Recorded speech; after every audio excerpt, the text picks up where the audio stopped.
No one's talking about the geopolitical consequences of the JFK files. The JFK files were just released this week, and what I'm seeing from a majority of influencers is your typical stuff, always kind of really, in my opinion, very useless information. Because here's what a lot of influencers unfortunately do. They paint a grand picture and a grand perspective, which is sometimes okay, but then they don't follow their own implications. One example we'll look at is Israel. So Israel's been mentioned multiple times, an Israeli intelligence agency, in the JFK files. There's a lot of things floating around Israeli connections to the JFK assassination. If this is true and there is some kind of Israeli conspiracy dating all the way back to JFK, well, there's a few things you really have to consider. Right now, you should think about what's going on in Gaza, what's going on in the Middle East, and why Trump, the current administration, would release these files if they are, for example, implicating Israel. And this doesn't just go for Israel.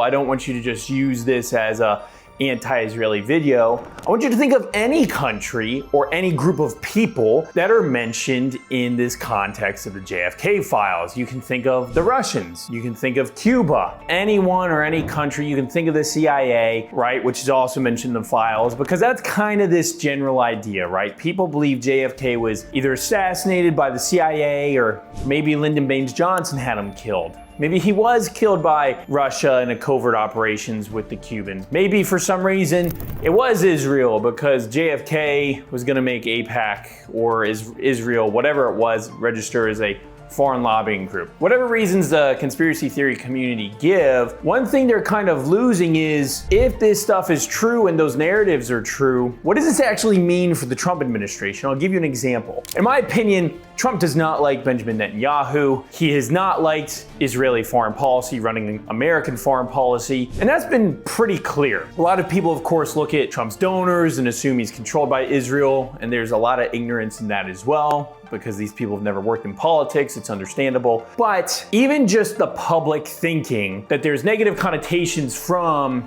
say, for example, the country of Israel for Trump releasing these files, like, what does that mean? Does that mean Trump is actually holding this as a negotiating tool against the Israeli government because he knows it's going to drive public sentiment against them, which is obviously already kind of turned because of the Gaza situation? The ceasefire in Gaza just this week, the same week as the JFK files were due to be released, also ended, and now Palestinians are dying again. Was there a play? Were they connected? I mean, if the JFK files are a geopolitical tool, you would have to certainly think so, because if I was any government in the world and I knew there was a document important to the American people that were gonna affect the way they thought about my country, I would not like that. Russia, for example, is currently in the midst of making a peace deal with the United States and Ukraine. If the JFK files were to implicate Russia in killing JFK, there's no doubt in my mind that this would turn American sentiment against any peace deal with the Russians and potentially even prop up the war in Ukraine because Americans would be so pissed off. It would at least give Democrats fuel to say, why is Trump trying to be nice to Putin when they killed a former American president? Obviously, Trump didn't seem too worried about that. Otherwise, he would have done the peace deal first and then released the JFK file. And that's the other thing. Why now? A lot of people think, okay, well, it was a promise made, promise kept. But Trump's not stupid. It's the same thing with the Epstein list and the Epstein files. The fear of the thing is often scarier than the thing itself. So if we are serious about what some of these conspiracy theories say about who controls the world and who's running everything, which a lot of these influencers do themselves a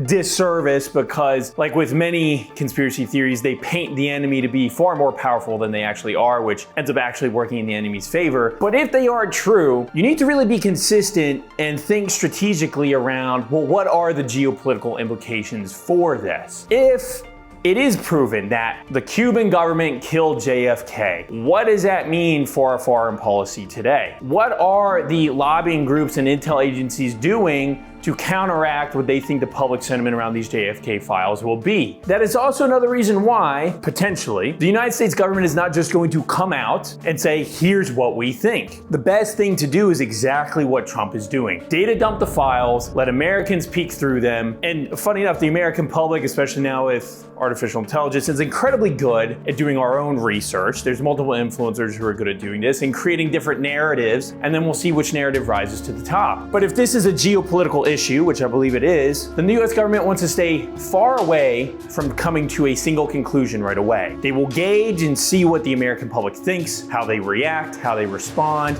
and go from there. At least that's what I would do. And that would be the smart thing to do. Because if these files are as important and credible as we think they are, it is obviously going to change the way the world order is structured in ways far beyond our comprehension.